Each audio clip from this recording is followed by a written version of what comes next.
This is my 100,000 Rand Golf 7R that I bought from a customer. And as you can imagine, at 100,000 Rand, there was a lot to fix. The car would not start, and we had to bring it in with a tow truck. When I inspected this car, that's when I discovered why it was sold to me for 100,000 Rand. The issues that this vehicle had were endless. A massive oil leak, missing gearbox bell housing bolts, shady wiring repairs, and a huge hole on the exhaust system. So when I managed to finally get this car started, it had a horrible misfire. Amidst all of these problems, I noticed something on the dashboard. The car had a misfire, a ton of warning lights, but the engine light was nowhere to be seen. I'm worried about the engine light.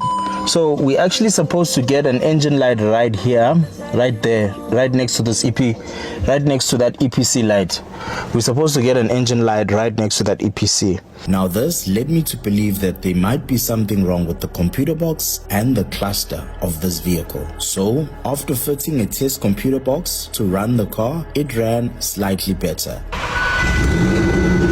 Oh, so this car's got a bunch of full-bodied runs really smoothly. However, that little hope I had was slowly shut down. When I inspected the engine number on the vehicle compared to the disc of the car, it did not correlate, which meant that this car was done an engine swap without doing engine clearance. With no engine clearance done, it could mean a couple of things. The engine in the car could be stolen, or maybe when the engine swap was done, they just never got around to doing the engine clearance. But there are a couple of risks. Should we decide to send this car for an engine clearance, the car could be impounded, and it could take us months or even a whole year to get this whole issue sorted out. So instead of going back and forth, I decided to replace the engine with a rebuilt Golf 7.5R engine. And trust me, that was not the only thing we had to do on this car. The team and I gave ourselves 24 hours to remove this engine, rebuild a new one, and fit it back into the car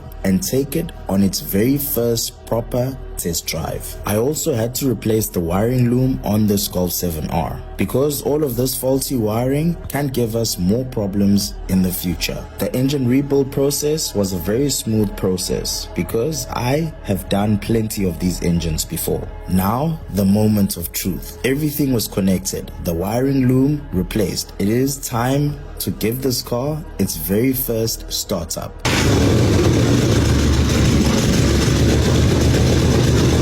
Now, when I attempted to start the car with its original computer box, it struggled to start. But when we put on our test computer box, the car started up smoothly with a slight misfire. We decided to jack the car up, look underneath for any water leaks and oil leaks. And that's when we remembered that this car had an exhaust leak. So for now, a temporary fix will have to do. So we decided to test drive it.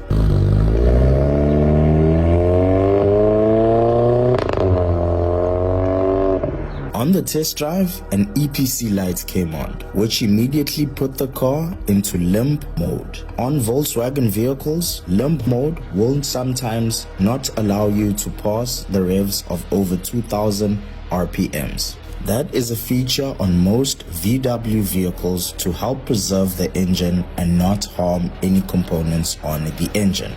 But after driving the car back to the workshop, we found a faulty main fuse. At this point in time, we still believed that we had a faulty computer box. But the issue was actually a combination of the fuse box and something else we are going to get into soon. One of the many other problems that we faced on this Golf 7R was a hard steering. To try and rectify that issue, we had to replace the clock spring on the vehicle, replace the steering rack on the vehicle, and do basic settings and adaptations so that the steering wheel could work fine and we could have power steering. With all of that done, we finally had power steering back again. However, on this vehicle, there was still an issue that kept making us question why do we still have a misfire on cold start.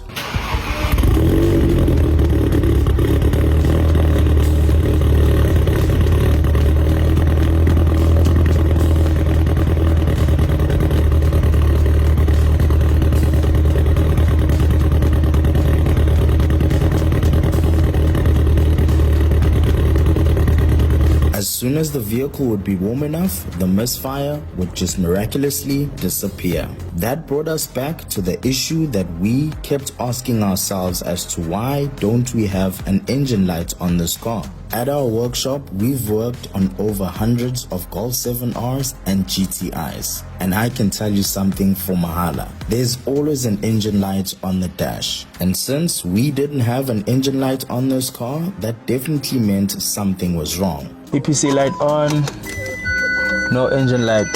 What the hell? So we're not getting an engine light on this car. That's a red flag. I'm worried about the engine light. So we're actually supposed to get an engine light right here, right there, right next to this right next to that EPC light. We're supposed to get an engine light right next to that EPC. The engine light didn't even illuminate when the car was on accessory mode. Upon further investigation, we started to realize that it's not only the engine light that's not illuminating. There was other lights that weren't showing. So we decided to dig deeper, and that's where we found foul play. Whoever worked on this car before us did something very mischievous. After stripping the instrument cluster, that's where we discovered that the engine light and other traction control lights were blanked off. It turns out that whoever worked on the car before blanked out these lights because they couldn't sort out the issue that this vehicle had, making this car to appear as if it has no issues, no warning lights, and no problems at all. This was definitely done by somebody inexperienced with fixing cars in the VAC group.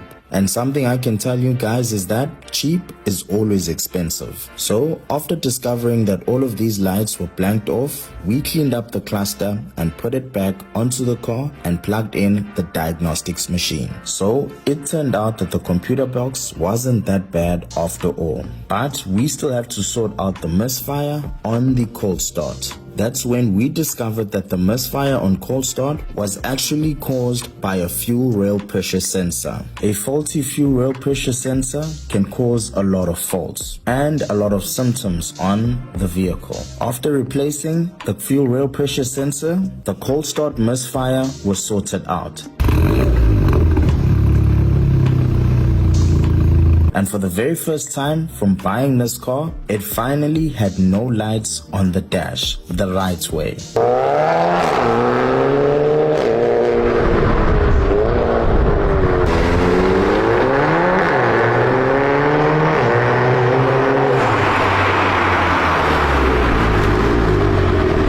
But we weren't all the way done. When I got this car, the headlights weren't fully operational. The daytime running lights were not working. And it's always weird when a car with LEDs has got an issue, more especially if the one side is not working like the other.